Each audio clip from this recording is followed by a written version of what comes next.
Welcome on in, everybody. I hope you guys are having a fantastic day, guys. We're kind of back. As you can see, we have our fantastic Guild Wars 2 stuff back up. I did want to kind of start making some more smaller style content, but I've moved. As you can see, our background is a little bit different, so we'll make a big updated video about where I'm at in life further on down the line. But for right now, what I want to talk about is a little bit about an update that happened with Secrets of the Obscure. So I started playing Guild Wars 2 again not too long ago, and pretty much 2 days after I did, Secrets of the Obscure was announced. And I really, really, really was excited about that. I've, been looking forward to a new expansion for a little while. We essentially beat End of Dragons, and then I just fell off the face of the map. So I do apologize. But here I am actually going to be making a small little video talking about the new stuff that is going to be coming in Secrets of the Obscure. More specifically, a little guide, not a guide, but a new update that just came out talking about the Sky Scale. Now, for those of you who don't know, the Sky Scale is a mount you can get in the Living World Season 4.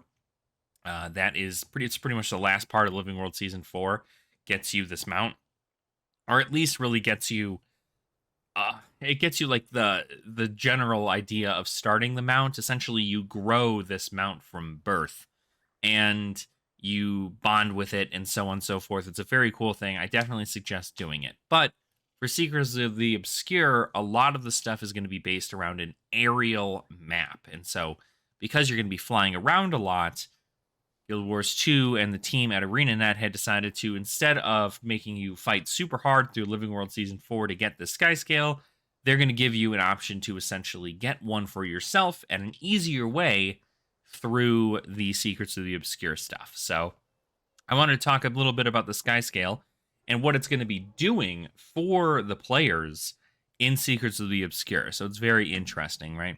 Obviously, August 22nd, this launches. So in 12 days, less than 2 weeks, Secrets of the Obscure will be out. It's going to go ahead and explore new areas.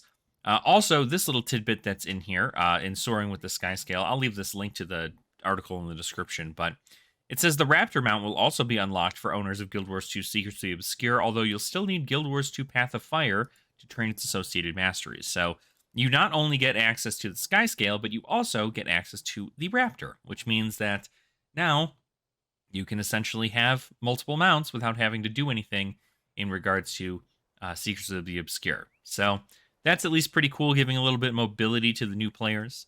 Then we go ahead and move down. So this is a little fireball here. Now, normally when you dismount, or you can choose to use the fire ability of the Sky Scale, it essentially puts a ring of fire around under the Sky Scale. But this looks like it's casting a little fireball here. The Sky Scale mount originally launched at the finale of Living World Season 4, completing a series of achievements that required a significant time and material investment to reflect the Sky Scale's position as something of a prestige mount.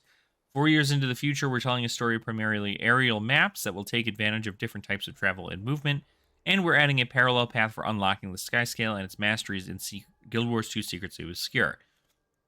You'll be introduced to new Sky Scale acquisition methods through the expansion story by unlocking the Flight Training Mastery line. After training the first tier line, you'll unlock the new Sky Scale collection.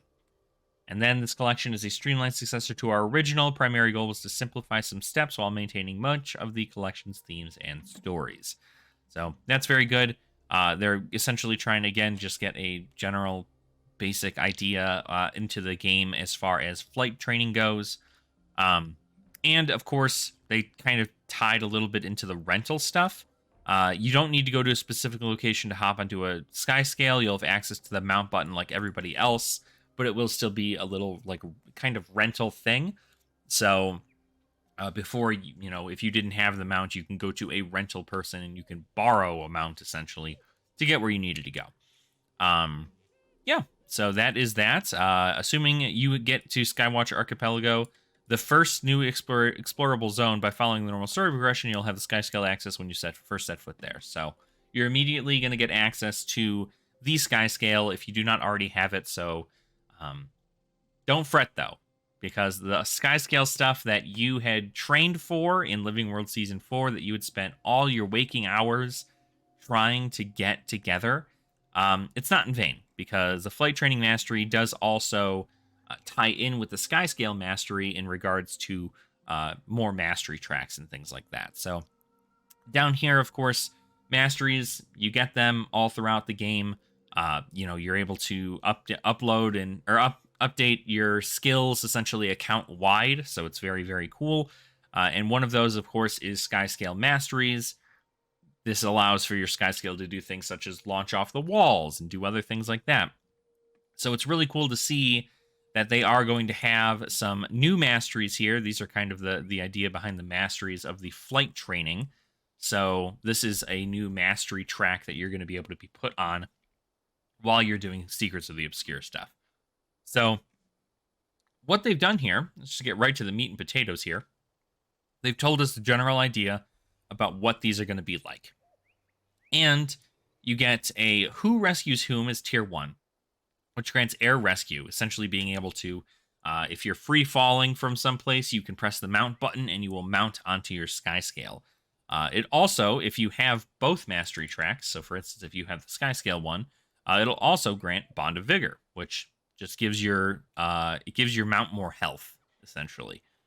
Fireball grants an aerial flame attack while mounted on the Skyscale. So that's pretty cool. It seems that you're going to be able to essentially fly overhead and shoot fireballs down at enemies, which is kind of cool. Essentially aerial combat in a way, which is very, we've already got underwater combat, which I know a lot of people don't quite like, but now we're also going to have some kind of aerial combat, it seems.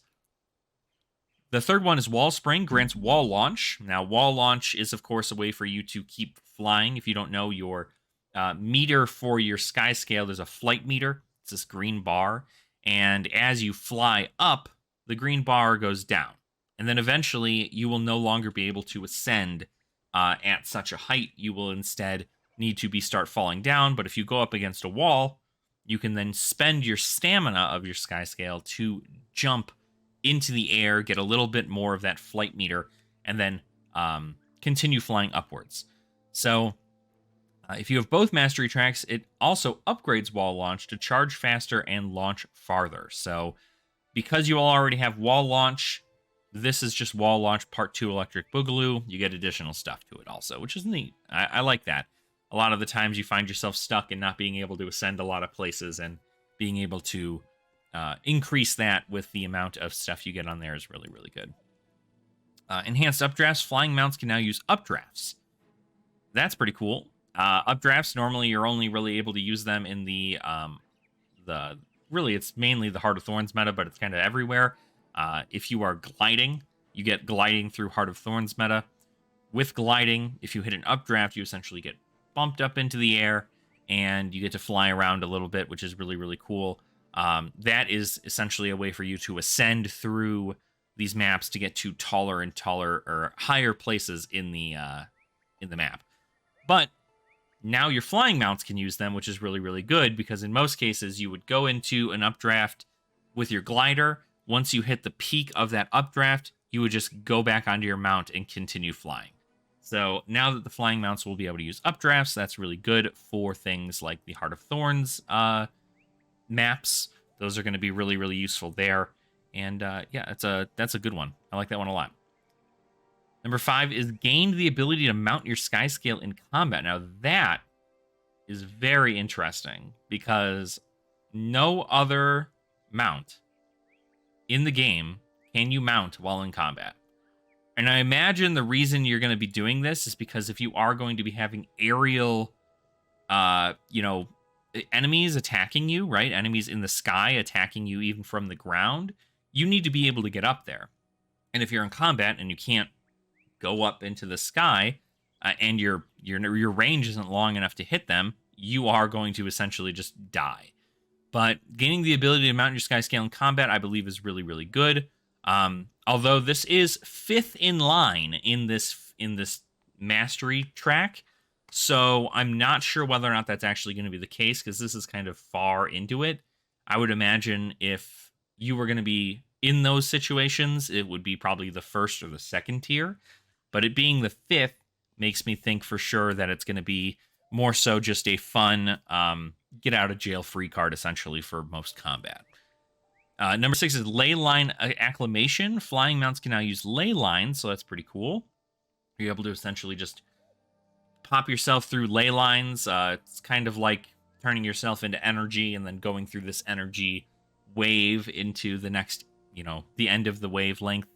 It's like a horizontal updraft, essentially. It just makes you go farther forward than it does having you go up directly. So that's also pretty cool. You can essentially just use your flying mount for anything.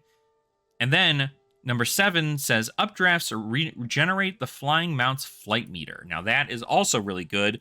I'm expecting there's going to be a lot of updrafts in SOTO and Secrets of the Obscure, but not entirely of that matter. But it is nice that it is going to be able to, not only flying mounts are going to be able to use these updrafts, but it's going to regenerate their flight meter, which means that you could indefinitely fly on your sky scale forever. And that's, I think, really, really good.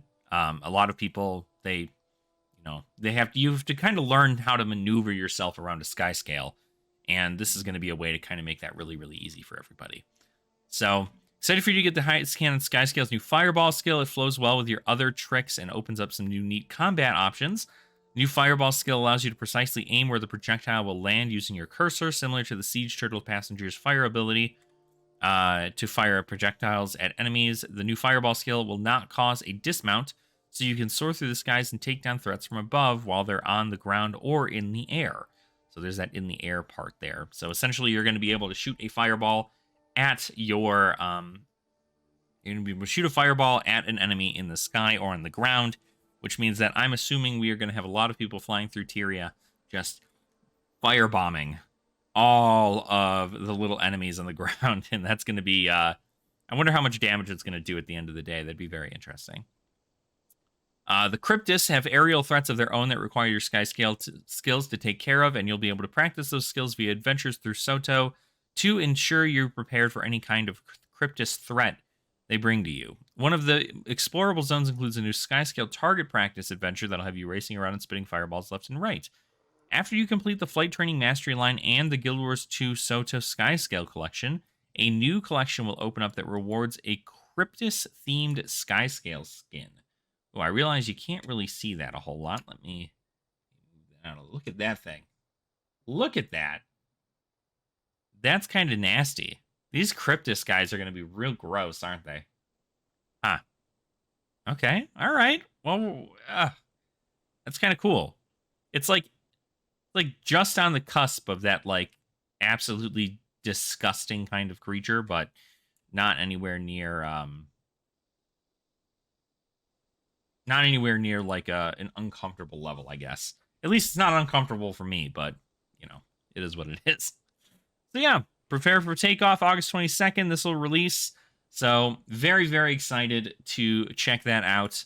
I personally think that the game is going to do super, super well with this new flight stuff. Everybody getting their own flight mastery. I think it's going to be super awesome. But you guys let me know what you think in the comments. Are you Skyscale folks who worked super hard to get your Skyscale upset that everybody's getting a Skyscale? Are you happy that you're at least going to get some kind of mastery bonus for having Skyscale already? Personally, I'm happy everybody gets one because it doesn't hurt me when other people have Skyscales. Again, this is a MMO. Everybody could share in the wealth. I think some people might just have a little bit of a feels bad because they work super hard to get theirs, but that doesn't mean that you, as a person who's getting their Skyscale first through Secrets of the Obscure, can't also go through the same mastery track to get your Skyscale in Living World Season 4, because I highly suggest it. Not only is it a super, super important thing for continuing to build your masteries of flight, but just the quest line alone is enough. I would do that again in a heartbeat. I thought it was such a well-designed quest line to grow this Skyscale from birth and bond with them and train with them and go through trauma with them and like this whole thing. It's a very, very wonderful story, and I really do suggest that you go check that out as well. But Let me know what you think in the comments down below, guys, and I'm happy to be back talking a little bit more about Guild Wars 2 with you all.